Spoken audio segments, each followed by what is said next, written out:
ဒီနေ့တော့ AI နေအကုန်လုံးတဆူတစီရဲ့လေးလာလို့ရတဲ့ app လေးပေါ့နော်။ဘာလဲဆိုတော့ကြတော့ Discord အဲ့ Discord နဲ့မိတ်ဆက်ပေးပါမယ်။အဲ့တော့ Discord ကိုသုံးမယ်ဆိုရင်အရင်ဆုံး application တော့ down ရမယ်။ down ပြီးတော့လုံးနာမည်ရသေးဘူးဆိုကိုက Gmail နဲ့ register လုပ်ရမယ်။ register လုပ်သွားပြီးကိုက Discord account ရသွားပြီဆိုလို့ရှိရင်ကျမတို့ကဘယ် AI သုံးပါလဲ။အရင်ဆုံးကျမတို့ Sora code တွေကိုလည်း Discord မှာသွားယူလို့ရတယ်။အဲ့တော့အရင်ဆုံးကျမတို့ website မှာ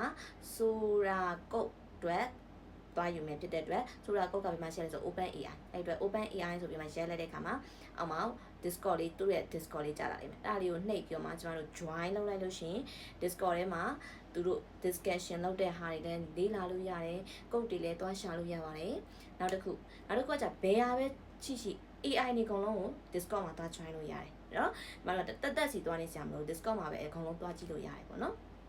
အဲ့တော့နောက်တစ်ခုကကြတော့ဗာလဲ mid journey ဆိုတော့ကျမတို့ AI ရဲ့ပထမဦးဆုံးဆရာကြီးเนาะပုံထုတ်တဲ့နေရာမှာအဲ့တော့ mid journey ရဲ့ Discord ကို join မယ်ဆိုရင် mid journey ကို share ပြီးတော့လို့ရှိရင်အဲ့မှာသူ join Discord ပါတယ်အဲ့ဒါကနေတော့တွားပြောမှာ join လို့ရှိရင်အဲ့ mid journey နဲ့ပတ်သက်ပြီးတော့မှသူများထုတ်ထားတဲ့ပုံတွေကိုလည်းဒီ newbie ဆိုတဲ့နေရာမှာကြည့်လို့ရတယ်နောက်ပြီးရင် discussion တွေလည်းလုပ်လို့ရတယ် pro တွေလည်းလေ့လာလို့ရတယ်အစုံလုပ်လို့ရတယ်ပေါ့เนาะအဲ့တော့ကြိုက်တဲ့ AI website ကို Discord မှာတွား join Discord မှာတဆူတစီလေးတွားကြည့်လို့ရတယ်ကိုကလည်းပုံတွေလည်းထုတ်လို့ရတယ်ပေါ့နော်အဲ့တော့ကြတော့ Discord သုံးလေးကိုလာပြောတာပါ